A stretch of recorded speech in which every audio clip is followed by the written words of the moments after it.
Hello there, welcome to our channel Tutorial Guru. Again, hope you are doing fine. I'm back with another tutorial video, and today I'll be showing you how to change cover photo in your Facebook profile. And now without further ado, let's dive right into the video. But before that, don't forget to like, subscribe, and hit that bell icon for more videos on your phone. First, let's open up our Facebook app. And now to change our cover photo in Facebook profile, you can see the profile picture icon on the top left corner of your screen, just below the home icon. Tap over there, and you can see a place where it says add a cover photo just behind or just above your profile picture.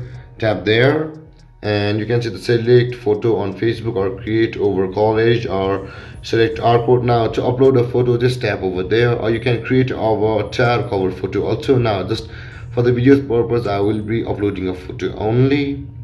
For me it will be this one, and save it, and let's let the upload finish first. And it has been finished. Now if you want to change it again, simply tap on it again. You will find all these options available over here. Again, if you want to change it again, tap on upload, and you can see you can upload any picture you like. And if you want to save it, you can see the save option over here. Now to drag it, you can drag it like this.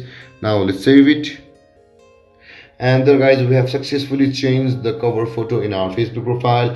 And if you have any confusions regarding the topic, don't hesitate to comment in the comment section below, and don't forget to like, subscribe, and hit that bell icon for more videos. Thank you for watching guys. Peace.